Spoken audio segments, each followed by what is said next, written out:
J'ai un livre superbe sous le nez. J'ai malheureusement pas pu. J'ai mes journées, quand je compte les heures, hein, et j'ai pas pu voir la projection de presse du film aussi parce que c'est un livre, c'est une série télé de 4 documentaires, c'est un site web aussi. Aïe aïe.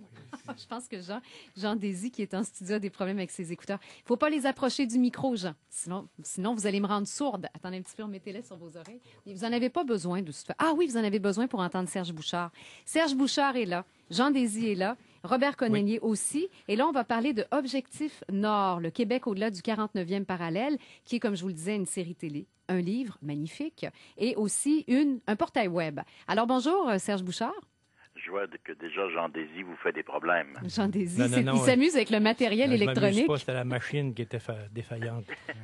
Oui, bonjour. Il est plus à l'aise avec le Nord. Robert Cornelier, bonjour à vous aussi. Bonjour. Alors, parlez-moi de ce projet d'abord. Est-ce qu'on commence avec le livre et puis après on s'attaque à la série télé? Quoique, dans le fond, c'est un grand tout, hein, ce projet-là. Comment ça a été amorcé? C'est un projet multiplateforme qui a été initié en 2011, au début de 2011. C'est le Télé-Québec qui, à ce moment-là, était intéressé de faire un grand projet sur le Nord, pour parler du Nord, parce que si on se rappelle bien, en 2011, là, c'était l'année où le plan Nord a été lancé, et donc le Nord était sur toutes les tribunes, de toutes sortes de façons, mais à un moment donné, à Télé-Québec, ils se sont posé la question, est-ce qu'on connaît le Nord? Et très rapidement, ils se sont rendus compte que non, on ne connaît pas le Nord. On parle du Nord, mais on ne le connaît pas.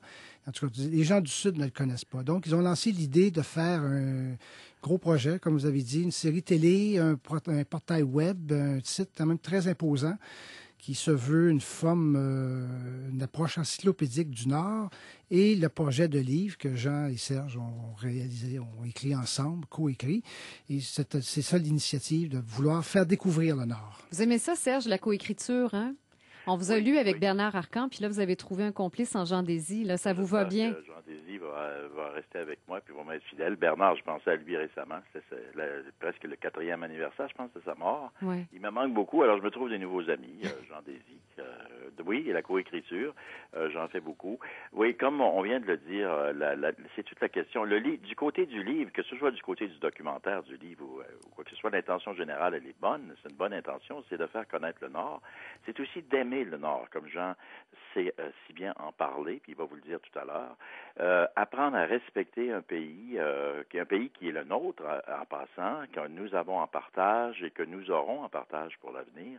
Et c'est une très grande beauté, mais c'est aussi un livre, c'est un grand cri d'amour, ce livre-là, pour éviter l'ignorance, bien sûr, l'indifférence, bien sûr, et puis les mauvaises farces, les mauvaises blagues. J'écoutais, là, vous aviez le leader étudiant avant nous, Catherine. Oui. Et ça me rappelait que la mauvaise blague de Jean Charest au Printemps érable, qui avait dit à la blague, on va tous les envoyer dans le Nord, les étudiants, lors d'un congrès à Montréal, sur le plan Nord. Bien mauvaise blague, parce que le Nord, c'est pas une Sibérie, hein, c'est pas négatif. Le Nord, c'est de la vie, c'est de l'avenir. Alors le livre, c'est un cri d'amour et pour le Nord, et puis c'est ce qu'on a voulu faire ensemble. Et vous le connaissez pas mal mieux que nous, le Nord, Serge et Jean Désy. Je sais qu'il vous habite complètement, le Nord. Qu'est-ce qui est tellement fort dans ce territoire-là? Et ces gens aussi, hein, il faut quand même pas oublier qu'il est habité et pas qu'à peu près. Mais quel est l'appel du Nord là, qui vous ramène chaque année sur ce territoire? Je pense que d'abord, c'est le grandiose. Mon rapport au grandiose, à l'espace, à la pureté, ça se passe dans le Nord, dans le Moyen-Nord, là, sur la Côte-Nord, dans le Yoichi, où je vais encore très régulièrement, puis dans le Grand Nord. C'est que dans ma vie, c'est certain que si j'ai eu un rapport plus positif au monde, ça s'est passé dans le Nord. Pour des raisons aussi mystiques, j'ai l'impression que mon âme existe dans le Nord. J'ai jamais de sentiment d'existence de mon âme, sauf exception en ville. J'ai parfois l'impression que mon âme existe dans des soirées de poésie, en écriture, mais c'est le Nord qui me donne le sentiment d'existence, moi. Puis les nordistes que je connais, quels que soient les nordistes, autochtones ou non autochtones, pourraient dire la même chose. À la suite de ce que dit Serge, le Nord, avant d'être exploité, doit être aimé. Et c'est pour l'habiter. Le Nord ne doit pas être considéré comme un pays à fermer, ni en faire un parc pour les touristes étrangers. Là. Ou un pays à creuser. C'est un pays à habiter et qui est déjà habité et qui va être encore plus habité parce que les moyens techniques augmentent. Mais le livre dit ça. Je voudrais dire aussi, c'est un privilège pour moi d'avoir travailler avec Serge, c'est un vrai privilège. Puis je ne suis pas supposé de mourir bientôt. Là. Pourquoi c'est un privilège de travailler avec Serge Bouchard Parce sur que le je pense Grand que c'est un Nord? immense poète. Les textes de Serge sont des textes en prose, mais révèlent l'immense poésie nordique qui existe dans le Nord. C'est le lieu, moi, je pense, de la plus haute poéticité du Nord. Oui, Serge. Gentil, Jean, il est toujours gentil, puis tout ça, mais en même temps, je le rejoins. Il ne faut pas être gêné quand on parle du Nord et de l'appel du Nord. Le côté mystique, mais le côté immense, et puis la leçon d'humilité. C'est vrai que nous autres, les êtres humains, on se retrouve dans une sorte de philosophie de l'humilité. En 2013, à travers le monde, là, c'est important de ce rappel. Et puis, tous les nordistes, les gens qui ont été élevés dans le Nord, qui ont vécu dans le Nord, ont cette relation à la nature qui vient de cette immensité nordique. Et je nous rappelle à nous tous que c'est au Québec. Le Québec a une nordicité magnifique qui inclut une toundra. C'est la seule province canadienne à avoir une toundra, c'est-à-dire un désert sans arbres, une zone arctique, et on a une zone boréale magnifique avec différents paliers. Puis bon, mais tout ça, puis vous comprendrez que Jean mentionne que ça va être à développer, c'est à découvrir, il faut l'habiter.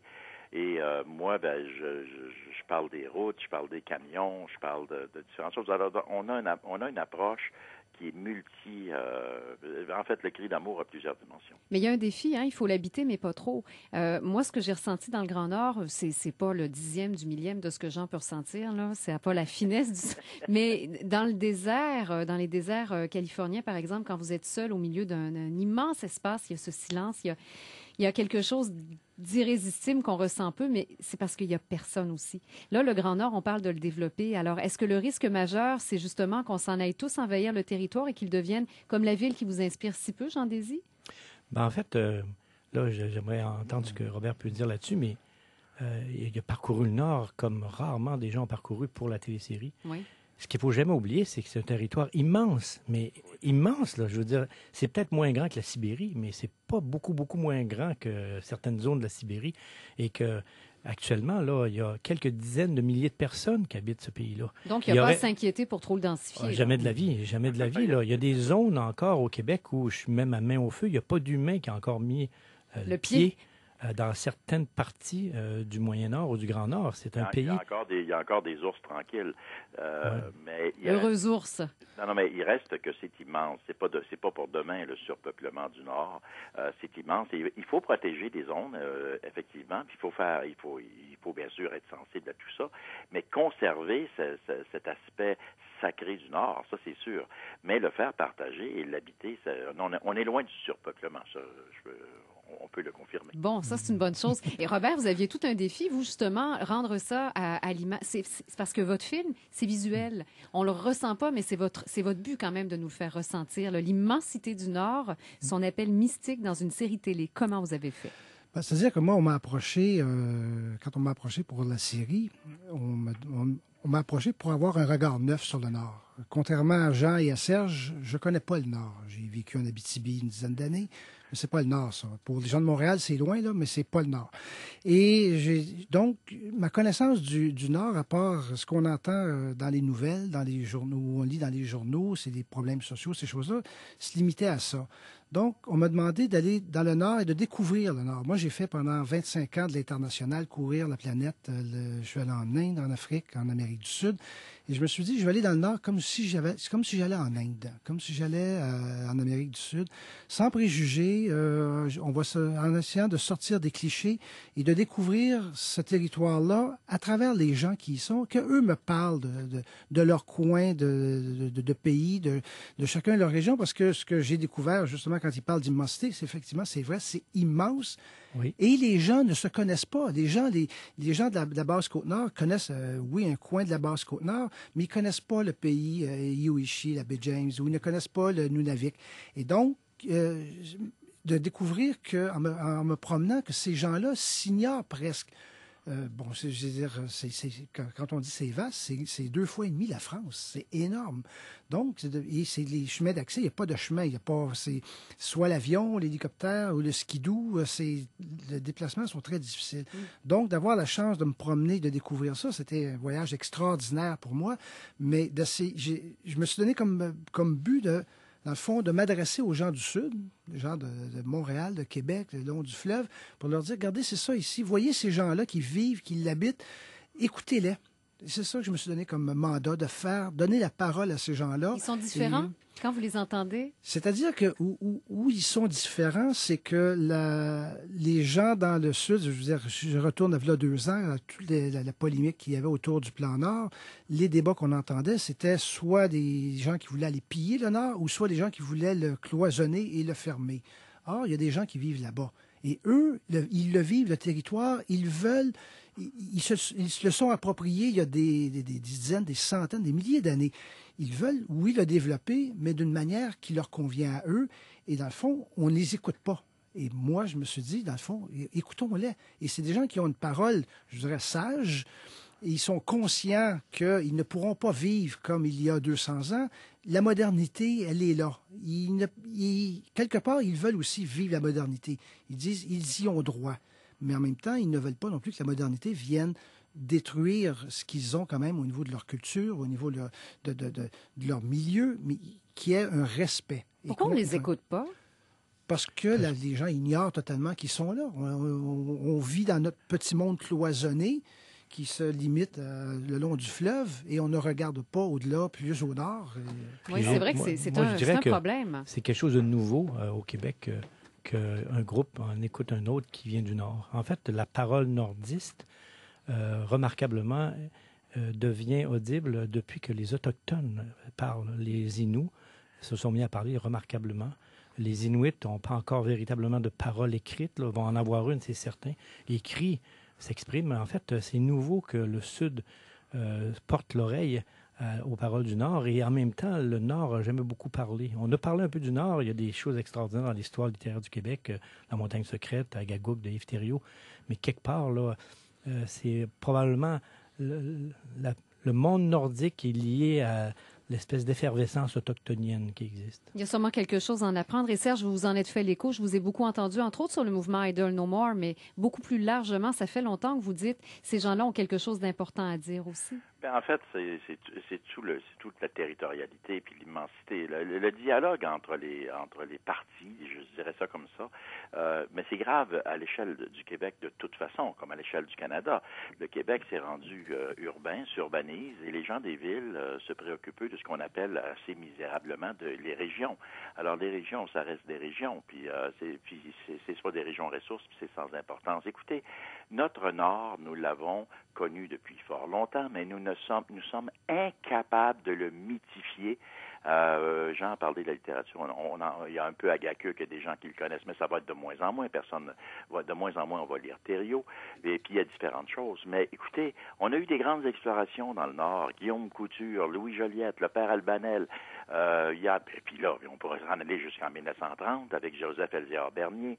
Puis c'est sans fin. Mais on ne parle pas jamais de ça. On ne tourne pas de film là-dessus. On n'a pas de discours. Alors, le moment est venu, peut-être, pour venir, de mettre un terme et d'amorcer un dialogue, d'écouter les cris, d'écouter les Inuits, d'écouter les Inuits, d'écouter les Nordistes, les gens qui vivent, qui ont eu des enfants à Shefferville. À l'époque, quand ils ont fermé Shefferville, il n'y a personne qui a parlé des pauvres gens québécois francophones ou anglophones même, qui avaient fait leur vie là-bas. Vous avez raison, Serge, et c'est le moment de les découvrir à travers Objectif Nord, le Québec au-delà du 49e parallèle. Le livre est en librairie aujourd'hui. Projection à 19h30, gratuite au Musée de la Civilisation ce soir, et une série télé à découvrir sur les ondes de Télé-Québec à partir du 18 février. Merci beaucoup à vous trois. Salut tout le monde. Robert Cornelier, Jean Désy, Serge Bouchard. Merci.